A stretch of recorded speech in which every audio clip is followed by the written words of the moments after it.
Doing well, son. Father. Come now. You know who sired you. That doesn't matter now.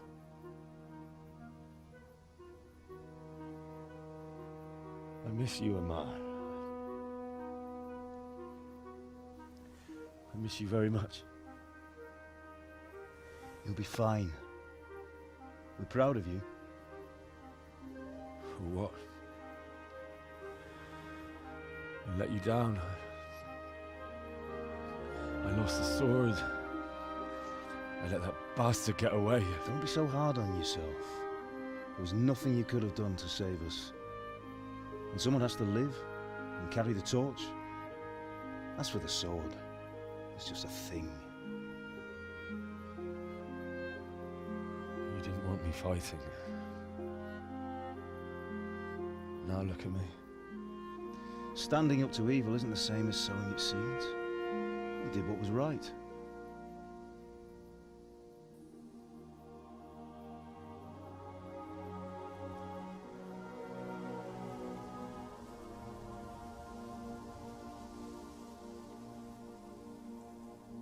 I have to leave you now.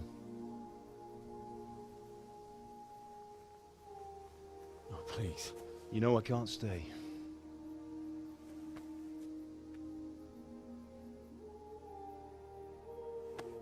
Will I ever see you again? God knows.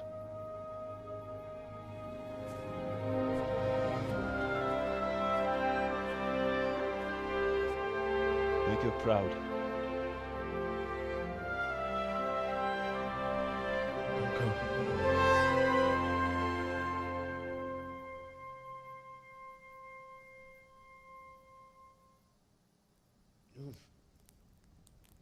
Don't go. Oh, don't go. No. What on earth were you dreaming about? I couldn't wake you, and it's well past dawn. Sir Radzig wants you at the upper castle.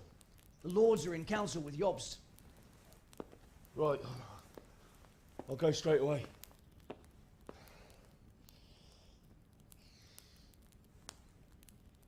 What is it? It's just... I don't know how to address you anymore. All of a sudden you're Sir Radzig's son, hobnobbing with lords and ladies. And here's me, as common as muck.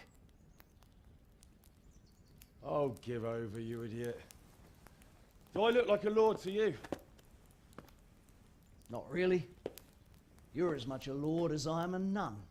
And I've never looked good in a habit. Get out of here! Or I'll have you clapped in the stocks.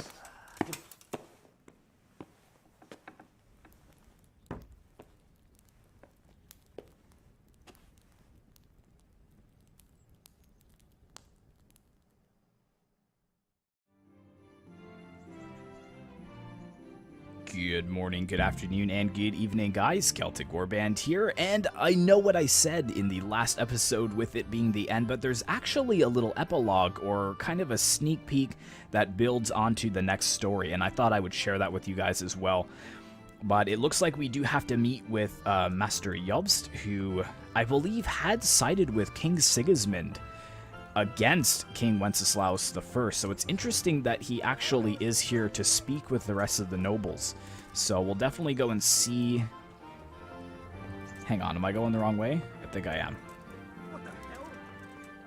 We'll definitely go and see what is going on. Be a bit more careful.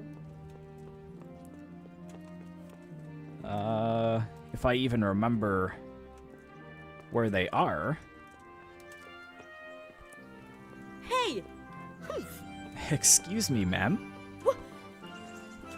Alright. Be a bit more careful. She's like standing right in the way. I Hey! can't even What is it? get past. There we go. Alright, so whereabouts are they? Let's take a look at the map here quickly. And let's go full screen. Oh, so they're way over in the upper castle. Okay. And that is not my horse. Where's Pebbles? There you are. Yeah.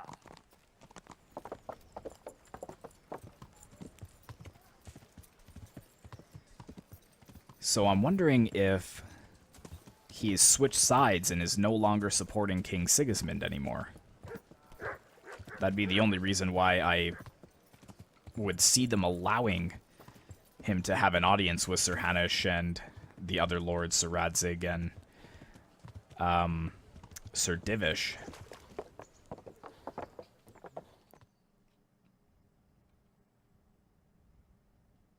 Ah, Hal. Are you going to the meeting with Margrave Jobst as well? I am. What about Istvan? I assume... That we didn't catch him? No. Because if we had, you'd be the first one to know. Have no fear. We'll get him eventually.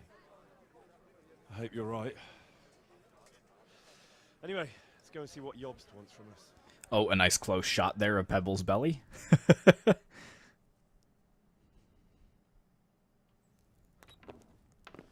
My lords, Christ's blessings on you all. And on you, Lord Capon. And this is my son, Henry. I didn't know you had a son, Sir Radzig. It came as a bit of a surprise to young Henry, too. This gentleman here is John II of Liechtenstein, a member of my council. I'm honored, gentlemen. Come join us. Margrave Jobst was just about to tell us the reason for his visit. Your Grace? Can't wait for this. I'm sure we're all agreed, Your Graces, that all this unrest must come to an end. This kingdom needs a king. Question is, which king? My cousin, Wenceslas IV, who is being held in captivity. I have to confess, my lord, that your answer surprises me a little. If I'm correctly informed, until recently you sided with your other cousin. Yeah, that's what I thought. That I cannot deny, and I have always stated my position plainly. But times have changed. How have they changed, Your Grace? Sir, there is one thing on which we undoubtedly concur, that King Wenceslas, unfortunately, did not inherit his father's gift for governing. Sadly, his failures have cost Bohemia, the nobles, and our whole Luxembourg family a great deal of money and effort. Not to How mention did the king let it manpower. go so far, damn it? It's in his temperament. He cares only for wine, women, and the hunt. A king, in fact, who never wanted to be king. Then why didn't he just let his brother have the crown? Young sir, the crown weighs heavy when there are duties to be performed, but to surrender it means giving up great privileges too. But he did surrender power to his brother. When things started getting out of hand, Wenceslas appealed to Sigismund for help in restoring order. What, you're saying Wenceslas has invited him here? This is starting to make my head spin. Actually, it makes sense when you think about it. Sigismund wanted to re-establish the power of the whole House of Luxembourg. He thought if he helped Wenceslas win the imperial crown, in return his brother would help him become the king of the Romans, and leave the actual reign of Bohemia and the empire to him. Sigismund would govern, while Wenceslas could carry on doing what he was best at, enjoying the life of the imperial court. Why wasn't Wenceslas crowned Holy Roman Emperor long ago? He was already elected king of the Romans. All he had to do was go and let the Pope put the damn imperial crown on his head. Who knows? Maybe he'd prefer hunting and consorting with bathhouse wenches to spending time with the Pope. Well, so would I must admit. Sigismund's plan seemed sound enough, but it didn't quite work out, did it? It worked for a while. He and his brother reached an agreement. Sigismund took over administration of the kingdom and began planning Wenceslas's journey to Rome for the imperial coronation. But then Wenceslas realized he would just be a puppet with a crown. I must say, Margrave Jobst, Wenceslas and Prokop behave rather like naughty children in need of a good clout about the ears. Sigismund would agree. He was already planning his rule of Bohemia, and all of a sudden, the rug was pulled from under him. I'd say he lost his patience and decided he'd drag Wenceslas to the coronation kicking and screaming if he had to. Just like a naughty child, as you say. So he abducted him and your brother Prokop too, if I heard correctly. Correct. And you helped him do it, if I heard correctly. Yes, your graces, it's true. I was there when Sigismund abducted Prokop.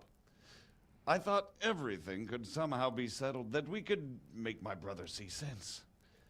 But Sigismund just wanted to put an end to the dispute once and for all, whatever the cost. There was nothing I could do to stop him. And that's one of the reasons why I'm here.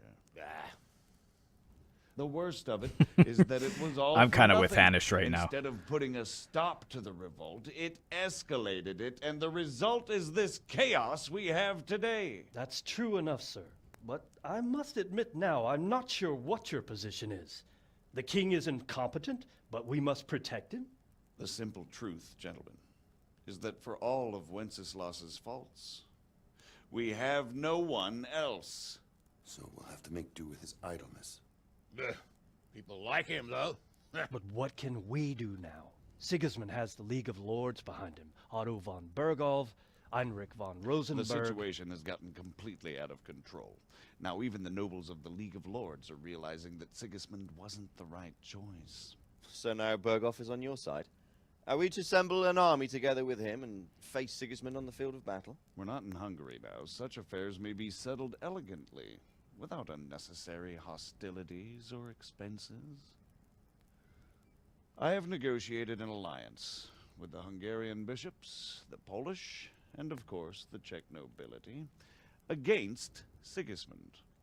Every day he is losing the ground under his feet, and that's why I need your help too. What kind of help, though? Sigismund has a massive army, and Rosenberg, Berghoff, and Prague are behind him. Do you have an army you could face him with? But that's not what I mean at all.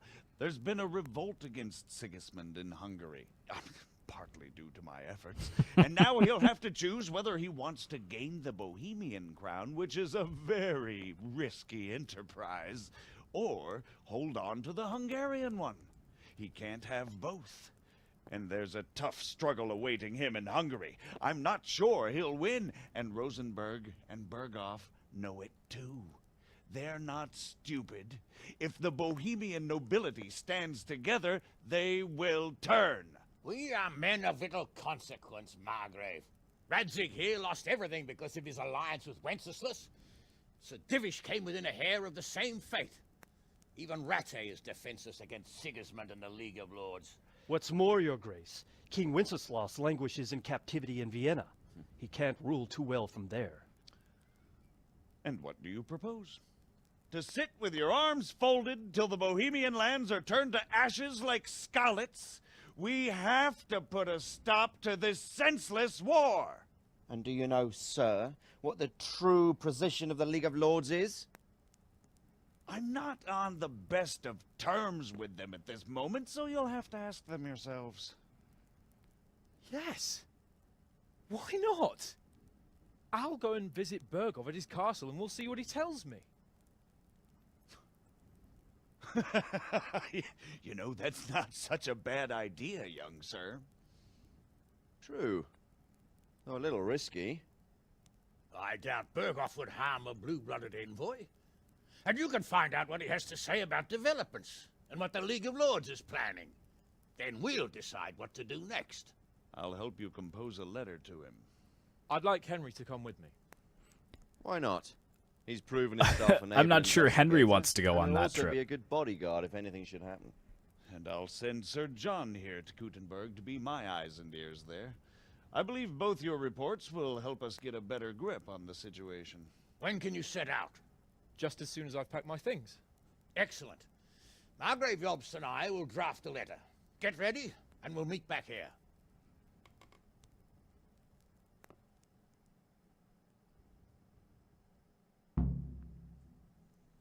All right, so that objective is complete, so I think we just need to wait for the letter to be finished.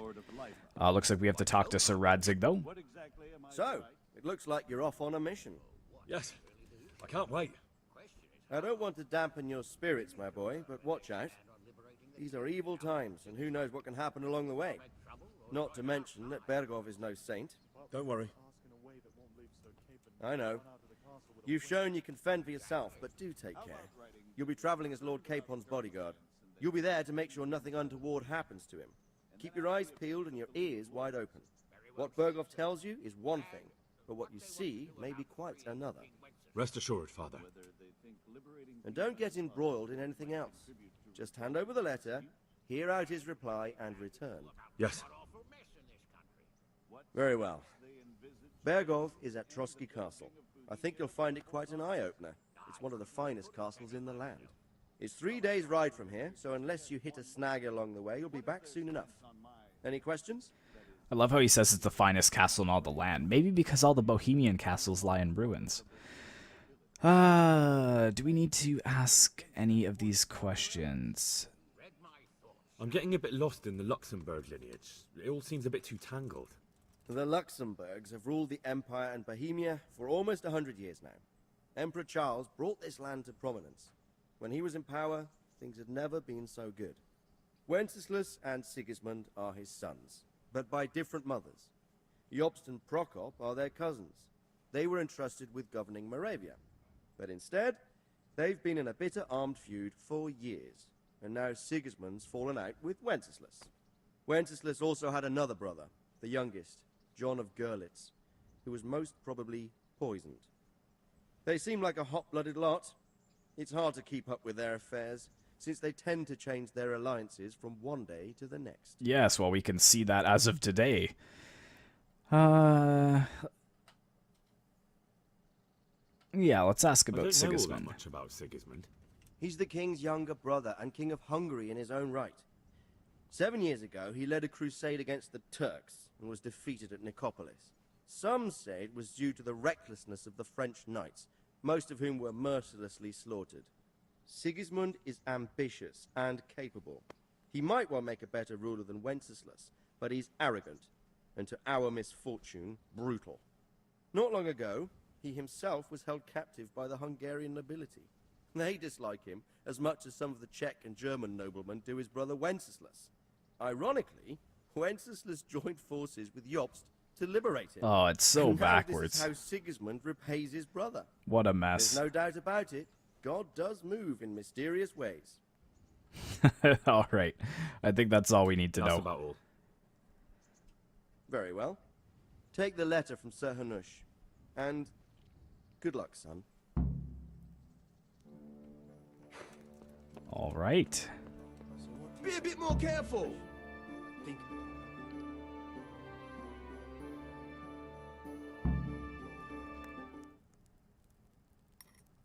I believe we have written it well, gentlemen. Without a doubt. No one could deduce from this whether we are Sigismund's allies or foes. I must travel back to Brno now, but soon I will go to Brandenburg and I will stop here on the way back. By then, Sir Capon should be back and we can discuss how to proceed. Right. Before you leave, my lord, there is one thing that gives me no rest. Why did Sigismund come as a foe? It makes no sense. If I may, sir, I think I can explain. Oh, please enlighten us, young sir. I live not far from Hungary, where Sigismund reigns. It is a savage country, and the constant war with the Turks has hardened the people.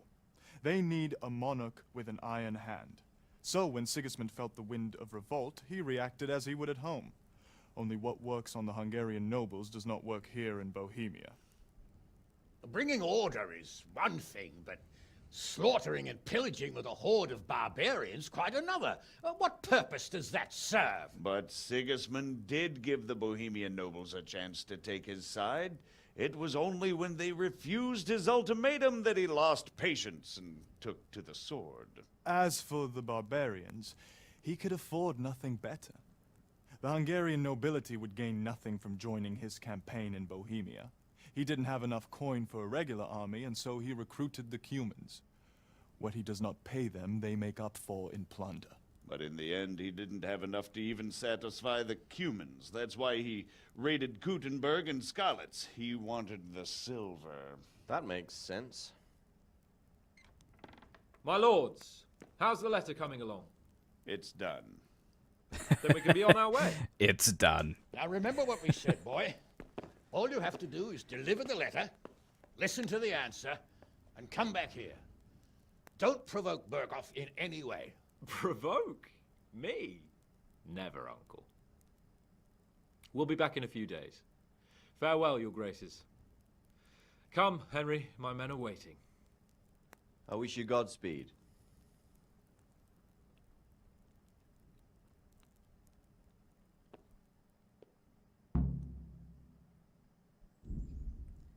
Alright, congratulations, you've completed the main storyline.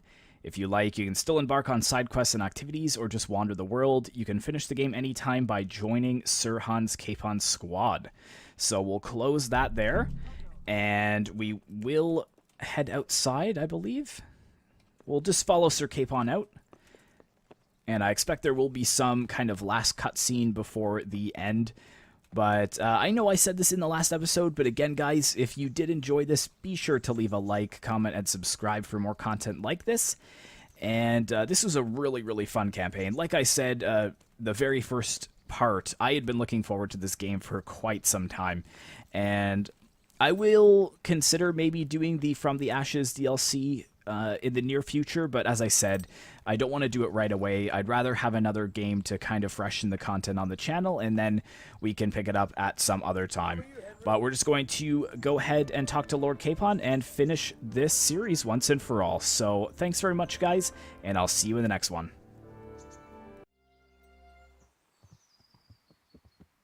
Let's get to it then. I finally have the feeling we're doing something worthwhile. We're helping to save the king. Instead of saving his drunken majesty, I'd rather find that whoreson who murdered my parents, get the sword back from him, and skewer him with it. Cheer up, Henry. I have a feeling you'll get your chance one day, and it won't be long in coming. Forward, men! Audentes fortuna juvat!